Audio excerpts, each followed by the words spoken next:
Aujourd'hui, dans Astuces en stock, on sort les poubelles. Pourquoi? Eh bien parce qu'il y a plein de choses qu'on peut éviter de mettre dedans. Je m'explique. Chaque année, en France, chaque habitant produit 354 kg d'ordures ménagères, dont 70 kg de déchets organiques. Autrement dit, les épluchures et les restes de l'alimentation. Eh bien, ces 70 kg, vous pouvez les faire disparaître. Comment? C'est ce qu'on va voir. Pour commencer, j'apprends à cuisiner les restes, tous les restes. Les poireaux par exemple, comment les utiliser des pieds à la tête? Réponse avec des cuisiniers. Les verres vont être utilisés dans les consommés, dans les bouillons, pour donner du goût, puisque ça, vous voyez, c'est pas très beau à l'œil, pourtant ça a du goût. Donc on le conserve, on le garde. Les barbes, on peut les faire frire en beignet si on veut. Les épluchures de carottes, eh bien, on peut les cuire et les mixer. Même chose avec les carcasses de gambas.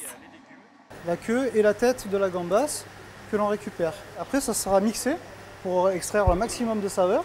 Ce sera passé et réduit. Et on va l'utiliser pour faire, nous on fait cuire un risotto. Cuisiner, c'est pas votre truc. Alors, pour vous débarrasser des restes de repas, sous-traitez et surtout, adoptez. Si vous avez un bout de terrain, optez pour une poule. Alors oui, je sais, c'est très à la mode, mais regardez ce sac poubelle. Il pèse 20 kg.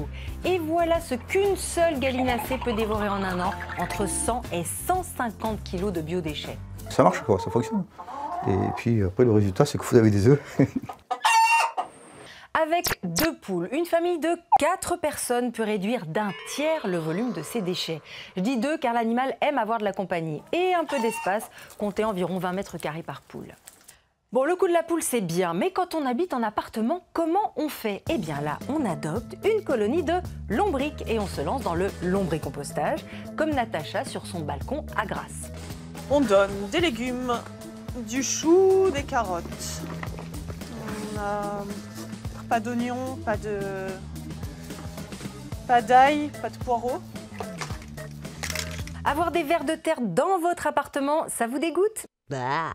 Eh bien, regardez Martine. Elle a installé un lombricomposteur dans sa cuisine et la cohabitation se passe plutôt bien. Il n'y a pas de moucherons, il n'y a pas d'odeur, c'est propre. Pour moi, c'est très bien. Ça mange ces petites bêtes. 1000 lombrics consomment entre 250 et 500 grammes de déchets par jour. Grâce à eux, un foyer de 2 personnes produit 30 kilos de compost par an, de quoi rempoter vos plantes vertes et jardinières de balcon. Dernière solution, le compostage partagé. Certaines villes mettent des bacs à disposition où on peut venir déposer les biodéchets, comme ici à Nantes. Mais sans attendre ça, vous pouvez créer un site de compostage au pied de votre immeuble, que vous soyez locataire ou propriétaire. Pour ça, 3 impératifs. Il faut avoir un espace vert. Il faut qu'il y ait au moins un habitant qui soit volontaire pour être référent du compostage. Donc on appelle le guide composteur. Si on n'a pas de référent, on n'installe pas le site.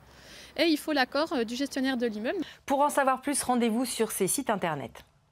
Allez, on récapitule. Pour réduire le poids de ma poubelle, je carbure aux épluchures, j'adopte poules et lombrics et je deviens pote avec le compost. Et la prochaine fois, on s'attaque aux emballages. Bon allez Christelle, tu la sors cette poubelle? Oui, oh bah ça va, j'arrive. Hein.